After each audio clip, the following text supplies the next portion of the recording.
Hello, and welcome back to my humble show. I am your host for tonight and every other night, the Articulate Thinker.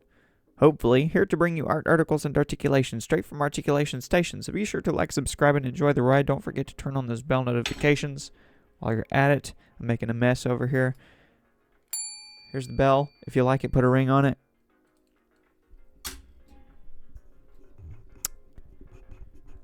Alright. This is going to be a short show because I gotta go to bed. It is after 2 o'clock in the morning right now. And I'm exhausted. I did sleep a little bit more last night, but tonight is a new night, so. It is almost the weekend as well, and I hope you have a great weekend, holiday weekend. An extended weekend for me. I get Monday off, so hopefully I can accomplish a few things here around the house. In regards to this show especially, because I'm really trying to get this show on the road. I'm trying to get this show going and growing. And you can make that possible for me. So, if you like what you see, if you like what you hear, well, I hope you stick around. Tell a friend to tell a friend while you're at it. But regardless, thank you for stopping, dropping, and scrolling by in one way or another. So I'm going to be covering some Biden news. Like I said, I don't have a lot of time, so I'm going to go ahead and get started. Sorry about the weird lighting here. Maybe I should turn these down a bit more.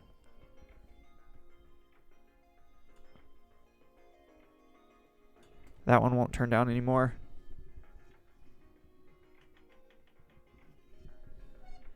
That one did a little bit. Oh well. The blue is kind of cool, but my face is really bright, so it'll be alright.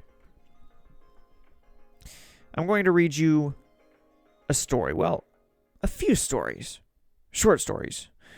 In this article published in the Washington Post, which I would usually call the Washington Compost, but this time around they're criticizing Joe Biden.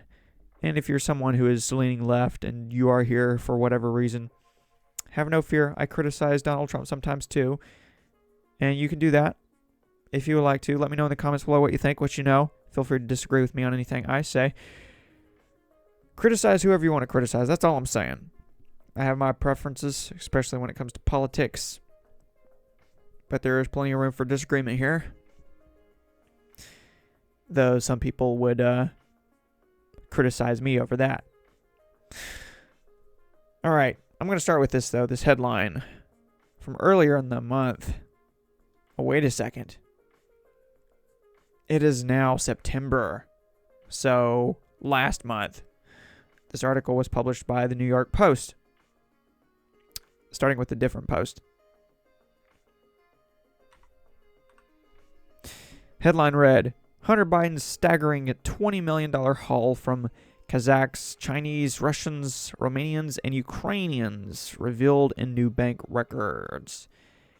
Yeah, this is old news at this point, but it is interesting.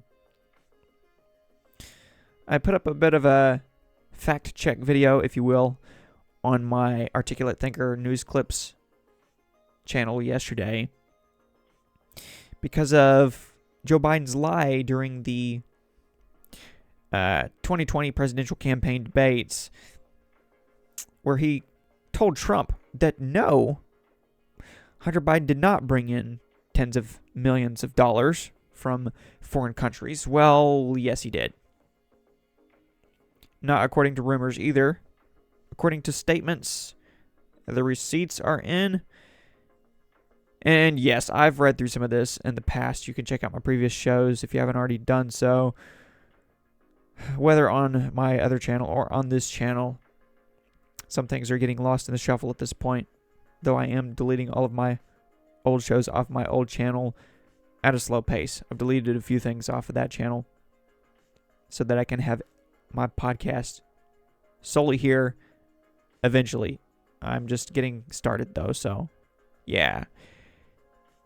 But as you can see, the Bidens have been up to no good. James Comer has been up to some good. But there's so much more to seek out and find. But seek and you shall find. So, yeah. There's that.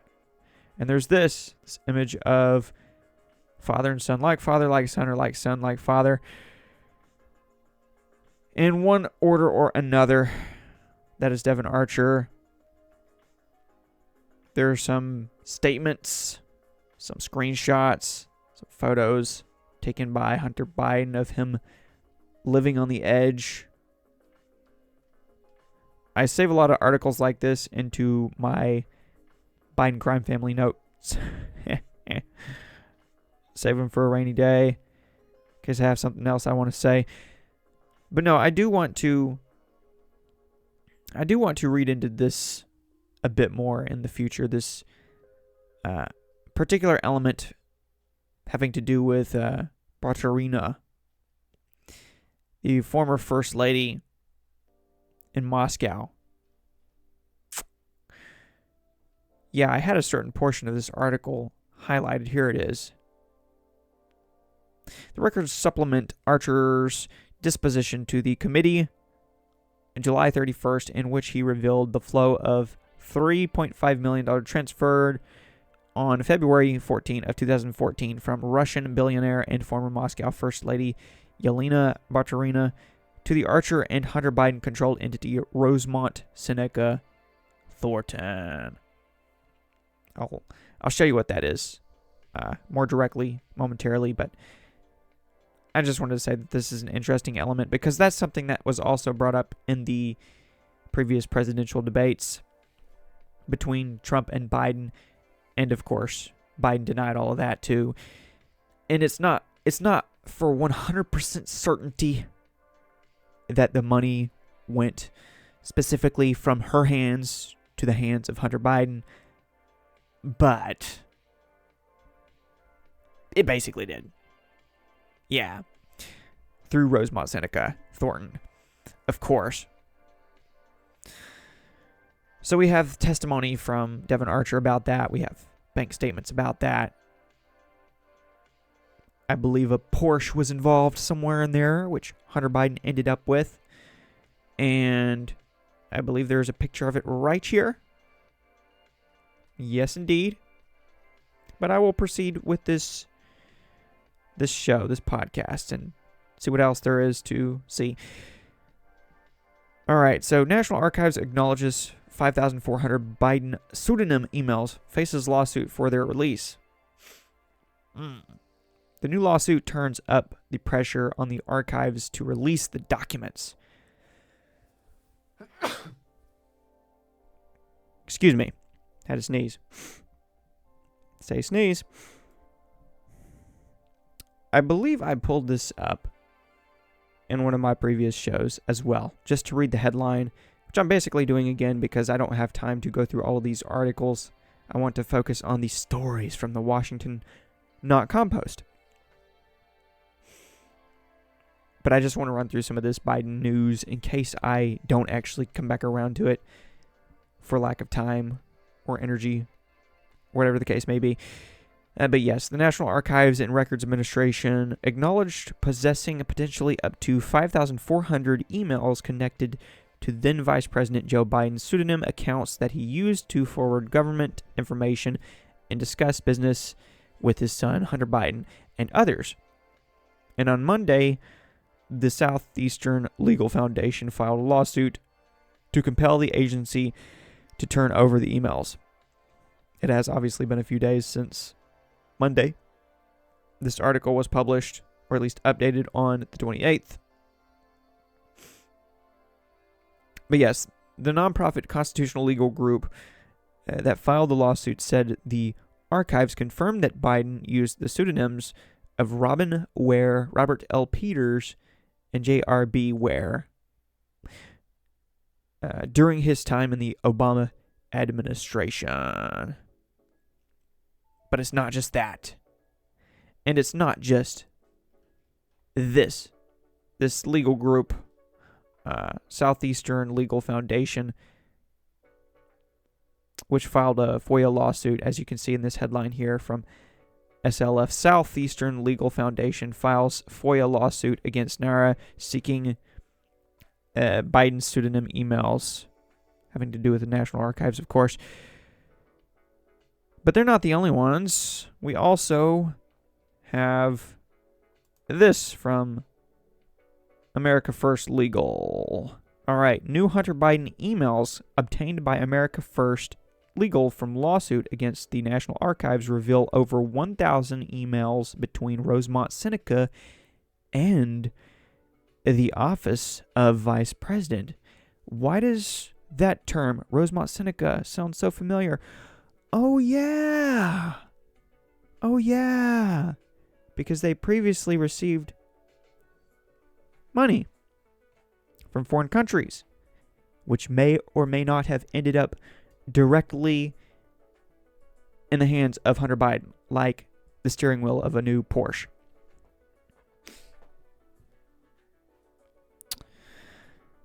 Yeah, so I don't know if I'll read through all of this. There's quite a bit here, quite a bit of information. I think I will have to save this for later. It is interesting stuff, though, and I can link it to you if you want it, but it's on afllegal.org, America First Legal, and there's a lot of information here. So, for the sake of preserving time, I will save this for later. Take a rain check on this. Make it rain check on this. But yes, Rosemont Seneca was merely the private arm of Joe Biden's office of the president. With that much communication going back and forth, you gotta think so. You gotta think so. That it was a private arm of Joe Biden. Or at least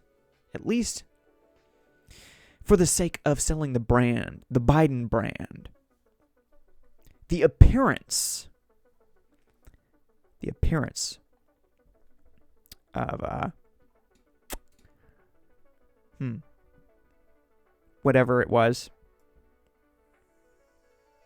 I can't remember the next word. That's why I stopped myself. The appearance of...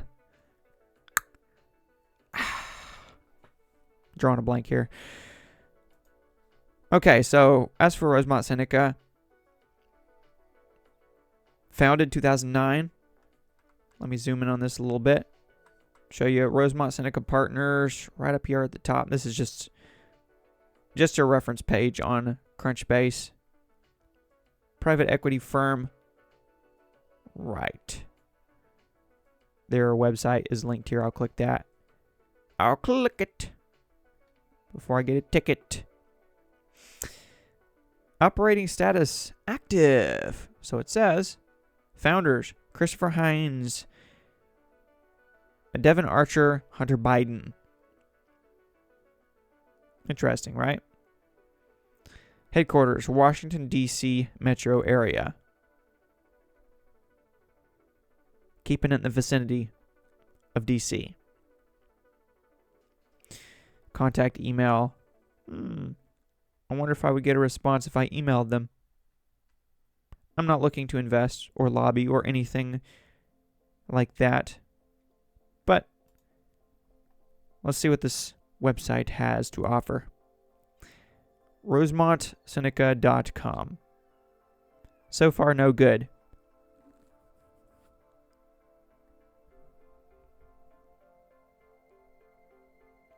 Houston, we have a problem. Or shall I say, DC, we have a problem.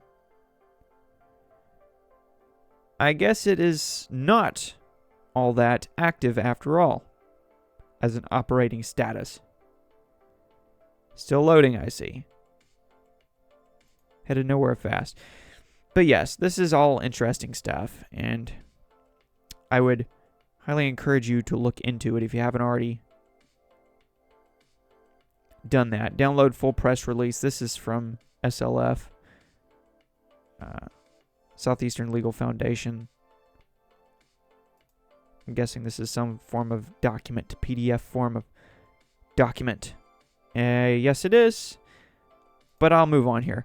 Biden asserted executive privilege to block release of hundreds of emails involving Hunter's business and VP's office. Really? All right. So this ties right into the whole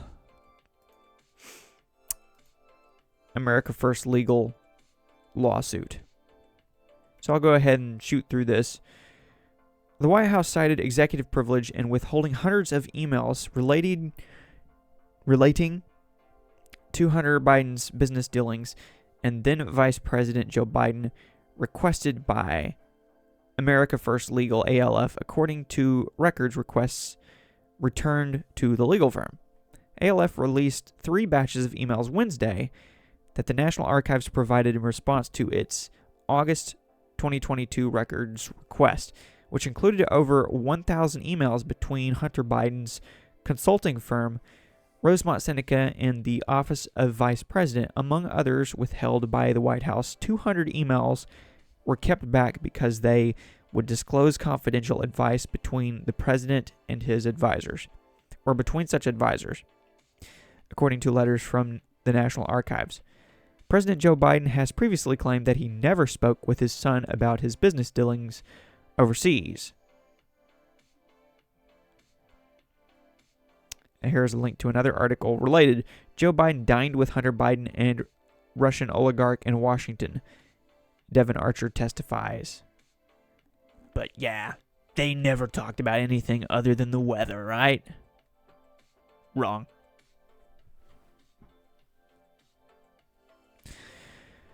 So here's a link to a thread from America First Legal. And it gets into the information, which is in the article I already had pulled up. So, like I said, ain't nobody got time for that. Not here, not now. But yes, I look forward to reading through that and potentially reacting to that at some point. Let me shoot through the rest of this article. There's not much left of it. As a candidate, Biden stated on August 28 of 2019 that there would be an absolute wall between the personal and private and the government during his presidency, stating that was the same thing he did as vice president. Sure. I have never discussed with my son or my brother or anyone else anything having to do with their businesses, period, he said. The emails obtained by AFL also revealed Hunter Biden was involved in planning multiple White House events, including the January 2011 China State Luncheon.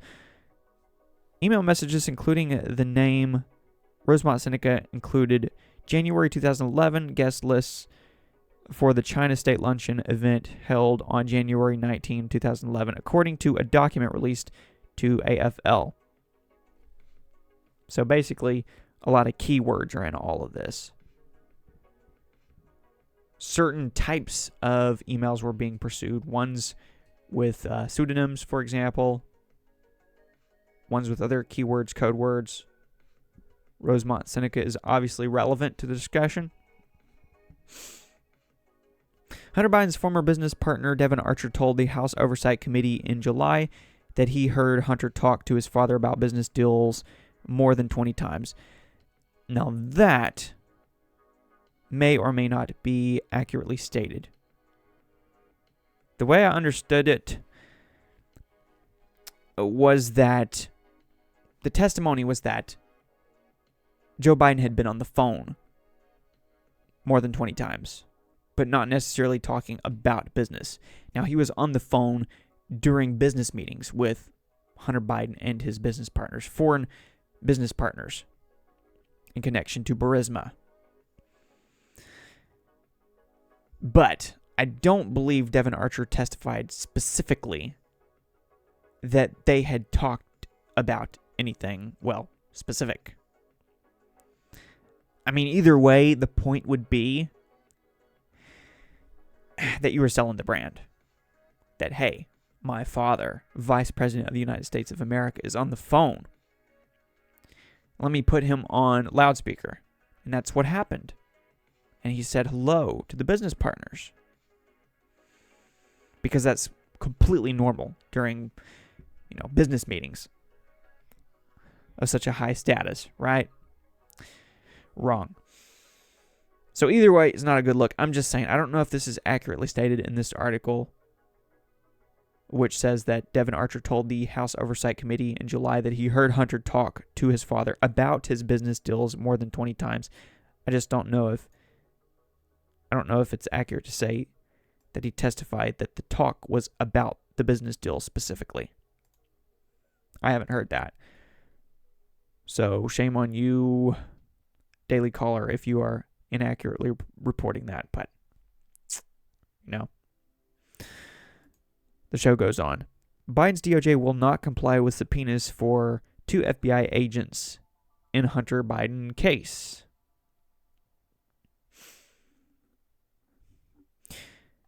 You know what? I want to pull something up and read it for you. I'm just going to find it first. Let me pause this for a moment. Okay, let me see if I can break this down as briefly as possible. So, I don't know if you heard, but Greg Kelly of Newsmax made sort of an announcement the other day. He said that there was incontrovertible evidence out there in a tape of some sort, a recording of some sort, evidence of Joe Biden's corruption, which will force him to refrain from running for a second term. He said it is going to be released within the next couple of weeks. He wasn't sure by whom, but he said it's going to be published, basically. I don't know if that's true. Only time will tell. But I just wanted to read a bit of a thread, a bit of a conversation that I had with someone, and this was on my Articulate Thinker News Clips channel. Someone said to me, as soon as the Republicans are done attacking Donald J. Trump, I am sure they will get around to looking into this Hunter Biden nonsense. Okay, that was a bit strange because the video which this was in response to had nothing to do with Trump. It was just about Biden. Okay, so the comment, yes, said, as soon as the Republicans are done attacking Donald J. Trump, I'm sure they will get around to looking into this Hunter Biden nonsense. I said, which Republicans are you referring to? And this individual said, all of the rhinos in office, every single one of them. Okay, still doesn't answer my question. So I asked, what exactly is the standard for a rhino, though? Anyone who doesn't entirely endorse Trump? I'm obviously not the biggest fan of Trump, though I voted for him. So this individual responded again, said, such and such a channel on YouTube uses the term uniparty to describe Washington. I feel that's pretty accurate. They're all rhinos. All of them. Okay, that's even less specific. I wanted specifics. So I said in response to that, so what you're saying is that every Republican in Congress, including Jim Jordan, whom you can see on the screen, every Republican in Congress is actually a Democrat or something like that. And that the standard is, if they're a Republican, then they must not actually be a Republican.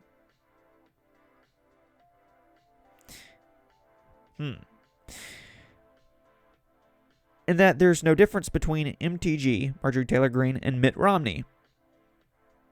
Or between them and AOC. How exactly does the logic line up? It just sounds like an easy thing to say, like a good way to dismiss anyone who disagrees. I mean, if I tell you that someone in a group of people is a dinosaur, and when you ask me what exactly makes them a dinosaur, I just tell you that the entire group are dinosaurs. I still haven't explained what exactly makes them a dinosaur in the first place, or what it even means for me to call them dinosaurs. See what I'm saying? We just need to be logical. So the response I got was, they all work for the deep state. All of them. Again, that's even less specific than the last less specific comment I received. They continue. It's evident that they are dragging their feet concerning the Hunter Biden situation. The RNC is running anti-Trump campaign ads. It's a uniparty.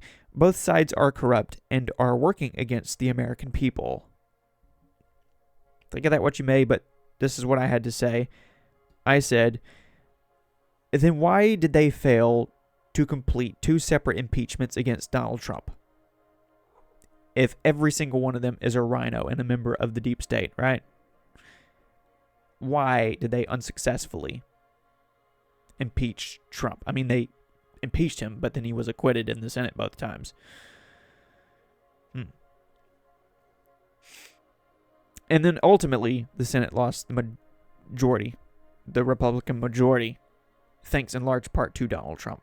So there's that. But yes, that's what I asked, and I continued. Is he, Donald Trump, also deep state? Deep state, whatever the heck that means. You're conflating in order to conclude here. Listen, I'm no fan of Congress, but broad brushing just doesn't paint an accurate picture. What you're saying is too easy to say. Anti-Trump campaign ads? Can you list them along with what's anti about them? Or do you just mean that if they aren't explicitly promoting him, then they must be deep state anti-Trumpers? I mean, Trump is the one praising Ronna McDaniel of the RNC. Yeah. That's making some people unhappy, as my cat is making me unhappy right now by distracting me. I'm not trying to give you a hard time, but the video had nothing to do with Trump, yet you made it about him by claiming that Republicans are attacking him, despite most of them being afraid to even criticize him when he deserves it even. So I ask you who exactly you're talking about, and you become even more vague, essentially stating that everyone in Congress is a Democrat, which makes no sense considering that they're split in such a partisan way that they can't hardly even pass legislation. Which might explain why so many hoops have to be jumped through in order to go after the non-position holding son of the sitting president. Right? Because that's an excuse of the Democrats. He's not the president. Joe Biden is the president. Let's not talk about Hunter Biden. Even if he leads to his father. Too bad the previous president had such a poor hiring and firing record. Right? A lot of these members of the deep state, well, were appointed by him. Uniparty. Okay, I say no to that. I don't agree with that notion. Uniparty? No. Corrupt? Sure. But it's not enough to simply say it. Consider James Comer, who has had his hand in all of this investigatory pursuit of, well, we have these subpoenas, we have whistleblower testimony, we have National Archives to deal with now. He has had his hand in all of it. But I said, consider James Comer. He's not the brightest congressman, but the man has been on a mission, along with several others, seeking out the FD 1023, bank statements, whistleblower pseudonyms, and more. Comer has to go through the National Archives, DOJ, FBI, IRS, etc. To get info on the Bidens, along with any obstruction, refusal to testify, or refusal to answer questions during testimony. An impeachment or even an inquiry might still be counterproductive at this point, even if warranted, and even if every Republican is ready. You make it all sound so simple, but it's just not. I mean, the DOJ is now blocking the testimony of FBI agents. Wouldn't you know, it also happens to be on the screen here.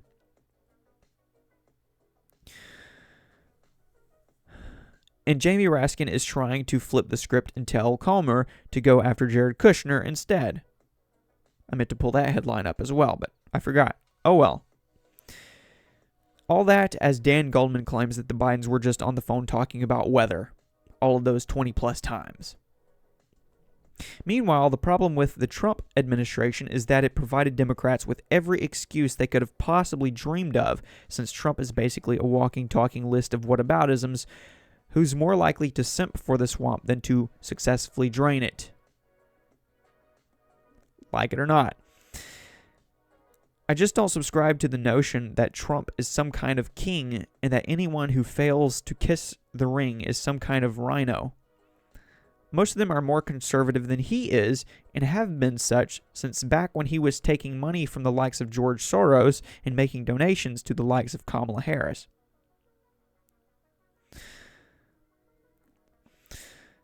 Yeah, true story. The establishment may attack Trump in order to maintain control of power and narrative, but that doesn't mean he's the gold standard, though maybe the orange standard. By the way, Trump attacks Republicans far more than they attack him, but I guess you're fine with that.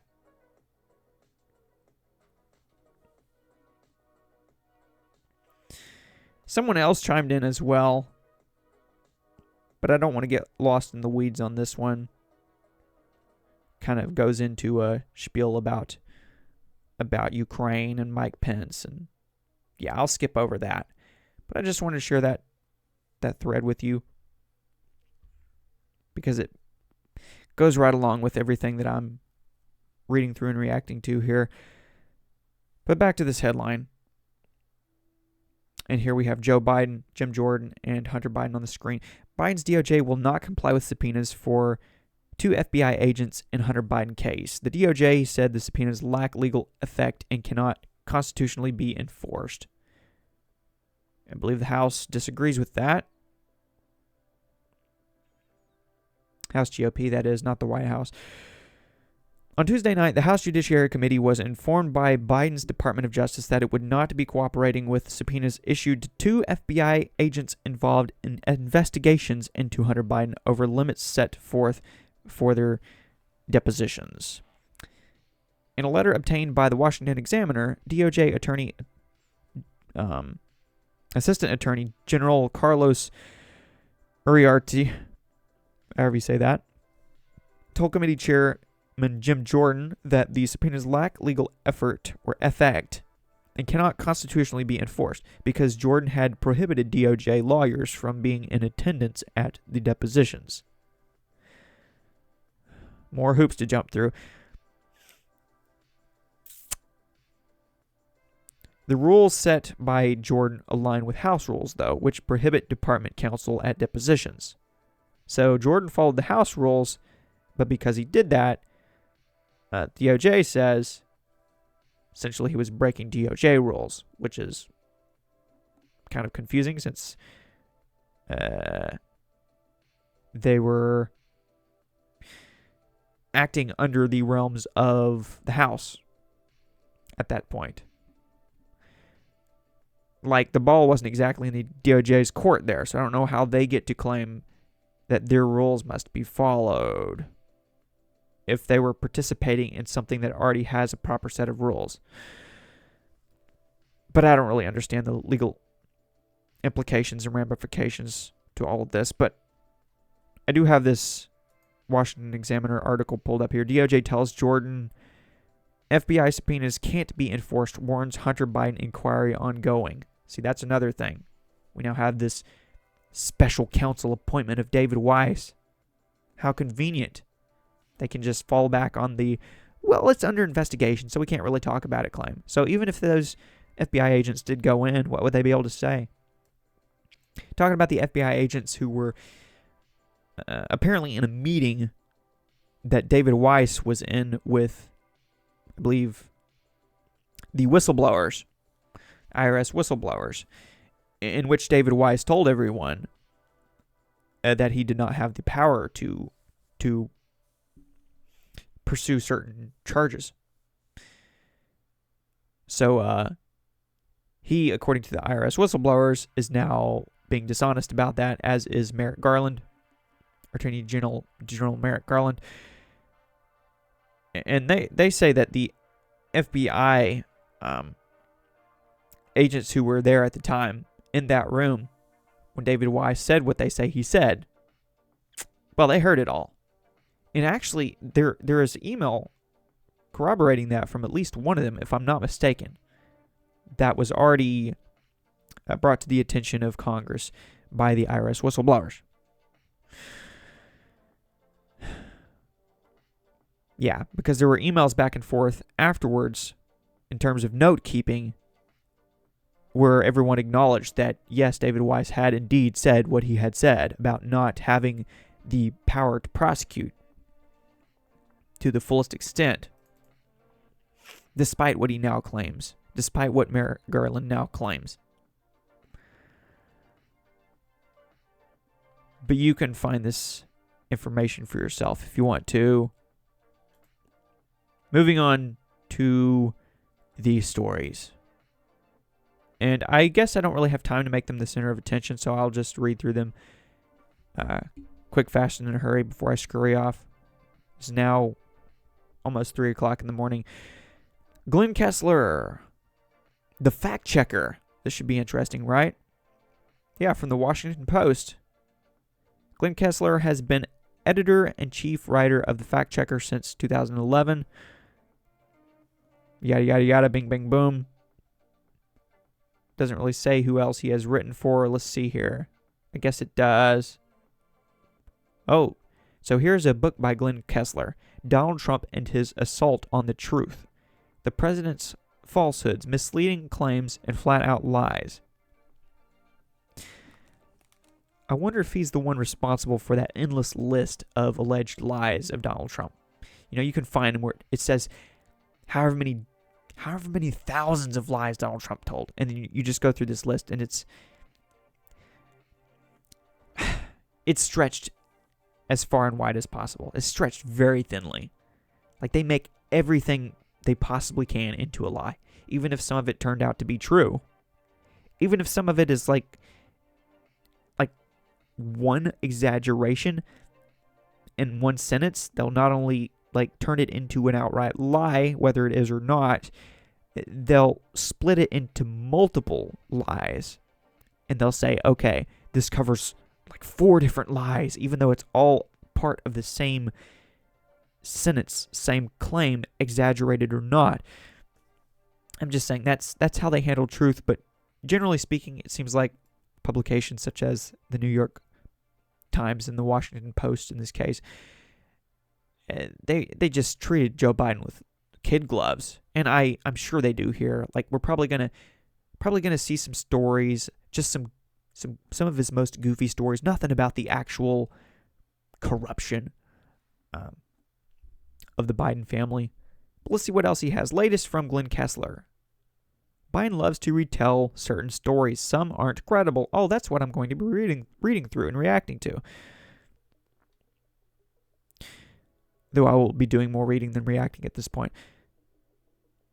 An FBI source, a Burisma deal, the Bidens and details don't match up. Why Vivek Ramaswamy is wrong about climate change deaths.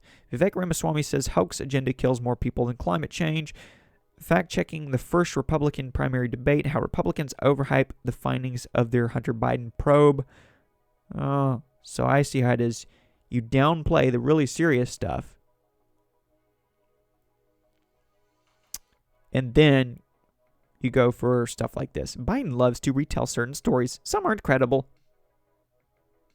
Okay. See if you write a book about this, though. But hey, I'm going to go easy on him because it's good to see something negative about Biden from the Washington Post. But here's another one of his recent articles. Trump campaign ad makes false claims against Atlanta DA. Well, that would be interesting to read because, there's some stuff about her that's a little bit suspicious. And when I say that, I don't mean legally suspicious. I just mean cases of her displaying her political bias. Yeah. Who doesn't have one these days? But if you're a prosecutor and you're pretending that you're not political at all, and yet there are screenshots that prove otherwise, that's worth talking about. But if Donald Trump talks about it, of course, he's gonna get some Pinocchios. But at least Joe Biden got some Pinocchios in this case. So yes, from Glenn Kessler, President Biden, like many politicians, likes to tell stories that attempt to connect his life story with his audience or audiences and make up an essential part of his persona. Speaking to survivors of the devastating Maui fire On August 21, Biden recalled how lightning had once struck a pond outside his home, sparking a fire. To make a long story short, I almost lost my wife, my 67 Corvette, and my cat, he said, adding, all kidding aside. But he wasn't kidding, because he keeps telling the story and emphasizing, not just emphasizing, exaggerating, aka lying. In this case, definitely. And you especially know it's a lie if you tell the story over and over again and it changes a little bit each time. But no, I'm not trying to stick up for Donald Trump on this. He's a very boisterous buffoon sometimes. Exaggerator in chief oftentimes. But throughout his career, most famously in his first presidential campaign in the 1988 election cycle, Biden's propensity to exaggerate or embellish tales about his life led to doubts about his truthfulness. Contemporary news reports on the house fire do not match his telling of it, fanning criticism that he had lied to a vulnerable audience. Yeah, because of what they had just experienced there in Maui and are still experiencing. I mean, you had his no comment comments early on. He was on vacation. He was at a beach chilling. 13 days later, he shows up there, spends 5 hours there talking mostly about himself, so it seems. At least in his speeches, made it about himself and his kitchen fire. And then he flies off with Jill Biden to go stay in a multi-million-dollar mansion for another vacation on Lake Tahoe. That's Joe Biden for you. I mean, he's doing a better job working with Ron DeSantis in Florida right now after this hurricane hit. But it could be a little bit of a makeup call.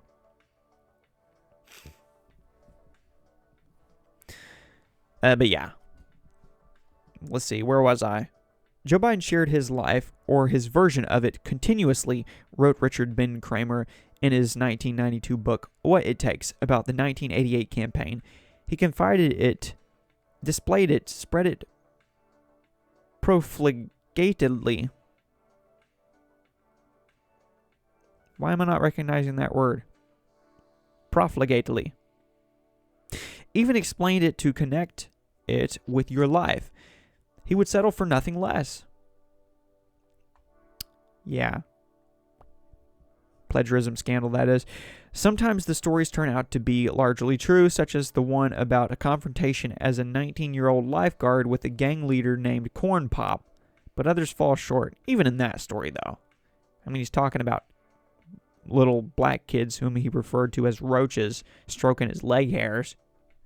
He's talking about wrapping a chain around a black guy's head. Talk about lynching. Weird stuff. Weirdest story I've ever heard him tell. Wonder why he doesn't tell that one anymore. But others fell short. As president, Biden has continued a tradition of embellishing his personal tales in ways that cannot be verified or are directly refuted by contemporary accounts. President Biden has brought honesty and integrity back to the Oval Office. Deputy White House Press Secretary Andrew Bates told the fact checker, like he promised, he gives the American people the truth right from the shoulder and takes pride in being straight. Let's just stop right there. With the country about his agenda and his values. Speaking of being straight, did you hear about that article that came out where certain information from old writings of Barack Obama were redacted, and it was made public that he had told an ex-girlfriend way back in the day when he was a youngster that he fantasized about having sex with men every day? Yeah. Interesting stuff. The Michelle, aka Michael, memes had a rampant uptick after that, obviously.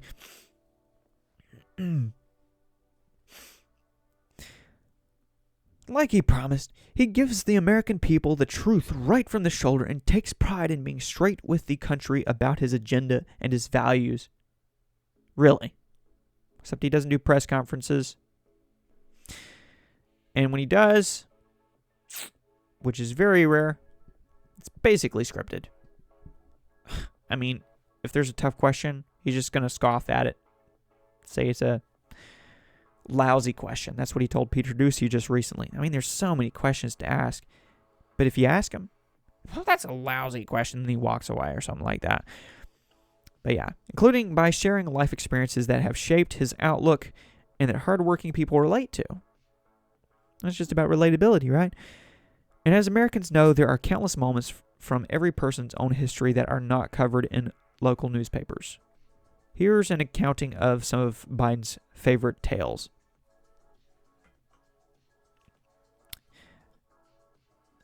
At least 6 times as president, most recently in comments to Hurricane Idalia victims Wednesday, Biden has exaggerated the extent of a fire that occurred in his house in 2004.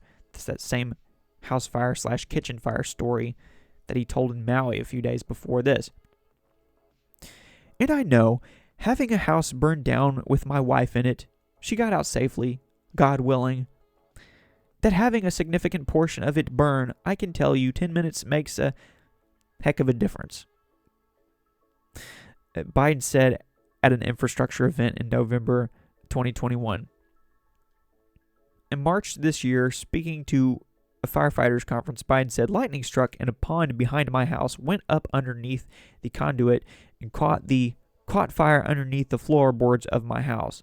And it was during the summer. Air conditioning was on, smoke that thick, all 3 stories, he added.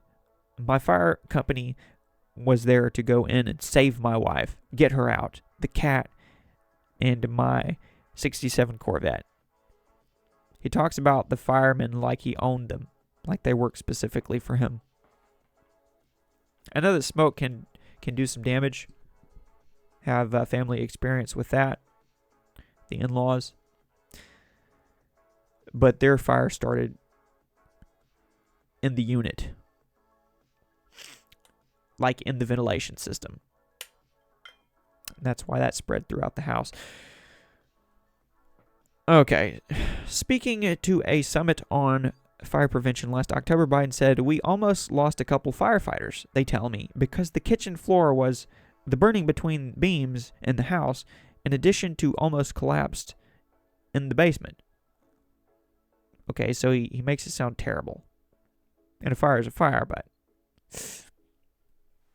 an exaggeration is an exaggeration. The contemporary news accounts in the Wilmington News Journal and Associated Press are much less dramatic.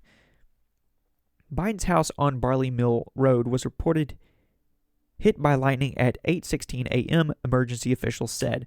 The News Journal reported there were no injuries and firefighters kept the fire contained to one room. The article added that firefighters from Cranston Heights, Tallyville, Elmsmere, Mill Creek, and Hockinson fire companies arrived to find heavy smoke coming from the house. Cranston Heights Fire Company Chief George Lomborn told the newspaper the flames did not spread from the kitchen. Luckily, we got it pretty early, he said. The fire was under control in 20 minutes.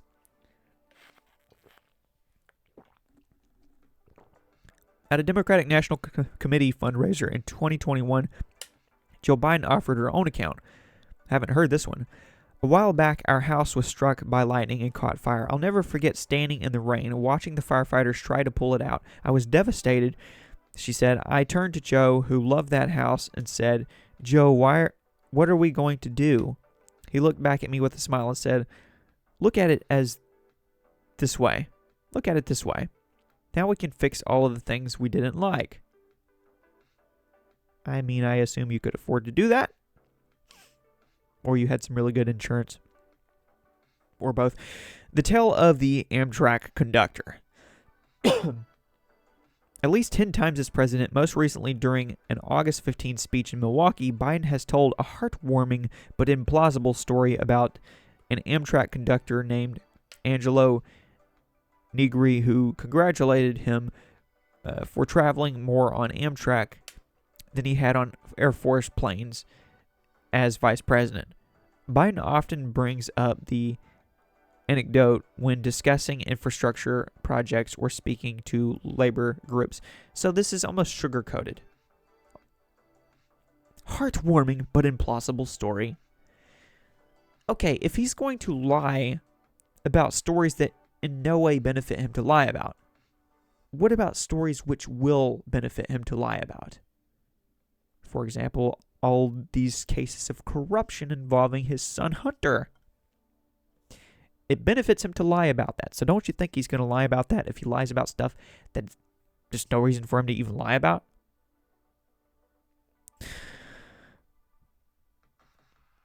And yet, we don't see any of that here, at least not so far. Biden's tale varies slightly in each retelling. In one version, told at a New Jersey transit facility in October 2021, Biden recalled, Ainge walks up to me and goes, Joey, baby. That's how he says it. Joey, baby. Grabs my cheek. And I thought the Secret Service was going to blow his head off. Biden said that Negri had read Biden had flown 1.2 million miles as vice president, but Negri calculated he had actually traveled more than 2 million miles on Amtrak. So, Joey, I don't want to hear this about the Air Force anymore, Negri allegedly said. Often Biden adds, true story. But it's not possible this conversation took place as Biden describes Negri and Biden were friends, according to a CNN interview with Negri's stepdaughter in 2021.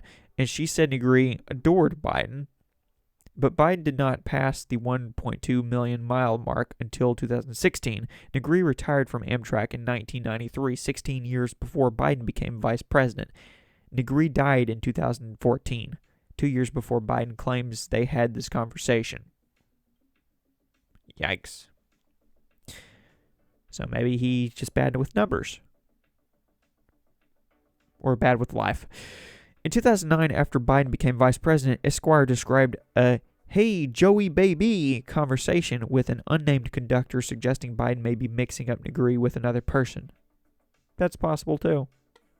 But that's not good either. The tale of the gay men in suits kissing.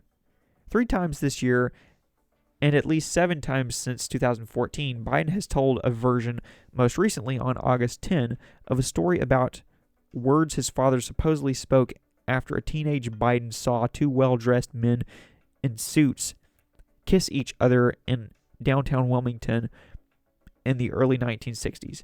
Joey, it's simple. They love each other, Biden's father is said to have remarked. Biden usually mentions this story when discussing gay issues, but there are reasons to be skeptical. Biden depicts a scene that would have been unusual 6 decades ago. He describes this exchange with his father usually as taking place in 1961, but back then, gay men generally did not kiss in public. Many people regarded homosexuality as deviant. Delaware's Rehoboth Beach had some bars regarded then as gay-friendly, but that's not the same as the straight-laced business community in downtown Wilmington. Moreover, Biden's story has evolved over time. In 2014, in a New York Times article on his evolution on same-sex marriage, he was the father in the story, speaking to one of his sons.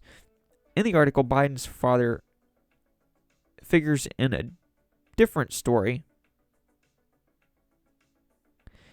on a similar theme, forcing a friend to apologize after insulting a gay couple at a Delaware beach. But in 1987, Biden told the Los Angeles Times yet another version, that his father had lectured him after he tried to put off a visit to a gay couple who were strong supporters of the senator and shared an apartment at the Delaware beach. Okay, so now it just sounds like he's making up stuff. I haven't heard all of those accounts, but the one where he claims to have been a young man, a young boy, basically, with his father witnessing 2 gay men kiss, I've heard him tell this story a few times. Last time I heard him tell it, I believe he said that is when he became a supporter of gay marriage. Yeah, he said he became a changed man, essentially. That's when he supported the cause, which is nonsense because even up until the Obama administration started, Joe Biden was still for traditional marriage, as was Obama. Both Joe Biden and Barack Obama were straight-laced, though Barack Obama apparently had some fantasies going on since youth. But what I'm saying is, Joe Biden, until he was an old man, was pro-traditional marriage. He did not support gay marriage. But now when he tells this story about seeing two men kiss, allegedly, when he was a boy, he says that's when he became a staunch advocate for gay marriage and homosexuality and all the deviancy that he is supporting now. And that's pretty much all of it. But yeah, let's see here. What else is there? The tale of his civil rights arrests. Biden had a tangential role in the civil rights movement. The fact checker determined that he participated in one walkout at a restaurant and picketed a segregated movie theater, and yet sometimes he has suggested he was arrested for advocating on behalf of black people, as well as getting arrested in a foreign country, but that might be mentioned later on here. 4 times, including once as president, Biden suggested he was arrested for standing on the porch with a black couple who were subject to demonstrations. Sometimes he says that his mother warned him not to go to protests. Remember when I told you not to go down there, honey, because everybody is protesting, and you got arrested standing with the family on the porch? He said his mother told him in a version he recounted in 2017. Twice Biden said the police merely brought him back home from the protest after he stood on the porch. Yeah, he'll tell these stories where he'll switch from being arrested to being detained to neither or to both. But when we investigated, the story did not add up. There was a protest of a black couple who had purchased a home in an all-white area, but it was a neighborhood many miles from the Biden home. Biden instead appears to be referring to a protest that took place outside the home of the real estate agent who was involved in the sale. That was near where he lived as a teenager at the time. Campaigning for president in 2020, Biden 3 times claimed he was arrested in South Africa for trying to see Nelson Mandela. That's what I was referring to. Who at the time was imprisoned on Robben Island near Cape Town. When we determined that was false, he omitted his statement to say he was stopped or detained at the airport while traveling with a congressional delegation, though others on the delegation said that did not happen either. I've seen the clip where he's amending that, and it still sounds like he's lying. He's like, oh, I should have used the word stopped. It's like he just, bends the lie a little bit. As president, Biden usually just comments that he tried to see Mandela while visiting South Africa. But once again, he said he almost was arrested. Almost this time. Only time I almost got arrested was trying to go see Nelson Mandela in South Africa, and when I was at a civil rights march. He said at a Democratic National Committee event in September 2022. That was the only 2 times, but I didn't get arrested. They didn't think I was worth it. Okay. So now it's like he's trying to bend the lie once again because he got caught previously. So he's telling the story again, and he wants to say that he got arrested, but he's like, wait, they already caught me on that one. So I'll change it up a little bit. I'll say I was almost arrested, but they didn't think I was worth it.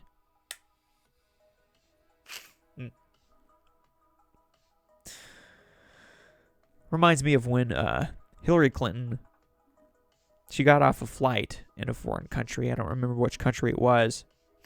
She later claimed that she was under sniper fire. But then it was proven, well, in statements by other people who were there, that didn't happen. And she said, well, there was a threat of it. But then videos were published of her there, like, hugging small children and just smiling and waving and stuff. So, yeah, turned out that she just kept bending her story, too, rather than making amends. The tales of a heroic uncle in the family hospital. Besides his father, Biden's grandfather, uncle, and other family members appear to be regular characters in his speeches. Yeah, they appear as regular characters in his speeches. And he quotes his family all the time. His parents, his grandparents, quotes them all the time. I wouldn't be surprised if he's making those quotes up as well. They're not really around to correct him. But some of the stories he tells are not plausible. Speaking to veterans in December, Biden recalled how his Uncle Frank fought in the Battle of the Bulge during World War II and was awarded a Purple Heart, but never received it. I remember this. I think I have it edited up on my Articulate Thinker News Clips channel. He said that after he became vice president in 2009, he arranged to present the medal to his uncle with the rest of the family in attendance, but his uncle Frank H. Biden died in 1999, a decade before Biden became vice president. Yikes. Neither his obituary nor tombstone mentions a Purple Heart awarded when a soldier is killed or wounded while serving. Of course, he also lies to the families of fallen soldiers that his own son was brought home in a flag-draped coffin. Not the case. Still sad what happened to his son, as well as other family members, but no need to lie about them. Biden had another uncle, Ambrose J. Finnegan Jr., who was listed as missing in action during the war. Biden has described him as being shot down during a reconnaissance flight. Sounds a little bit more heroic. Twice this year, most recently in the Milwaukee speech, Biden has claimed his grandfather, an oil company executive, died in the same hospital just before Biden himself was born there. In April, it was 2 weeks before. In August, it was 6 days. Just 6 days. But Biden's paternal grandfather, Joseph H. Biden, died at John Adams Hospital on September 26 of 1941, according to an obituary. Biden was born at St. Mary's Hospital in Scranton, Pennsylvania, on November 20 of 1942, 14 months later. His maternal grandfather, Ambrose Finnegan, did die at St. Mary's, but in 1957, nearly 15 years later. And that is that. But like I said, yeah, those are lies, but they're not very influential.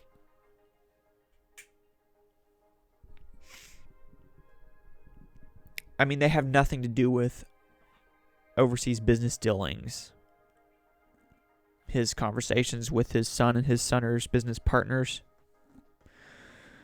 None of that. None of his lies on the debate stage about conversations he did or didn't have, about money that was or wasn't made by his son, by his other family members. None of that is mentioned here. Just the... what's that word that was used earlier? I'll go with sugar-coated, because I don't remember the word that was used. Heartwarming. I believe it was heartwarming. Let me see if I can use this for a thumbnail. I'm going to wrap this show up now. It has gone on for over an hour. Sorry about that. It was supposed to be a short show, so much for that.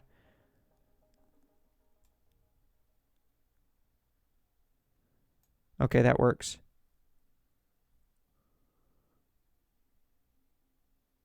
Okay, I was just posing. Gotta go, though. Thanks for watching. Keep in touch, keep in tune. New content is coming soon. Peace.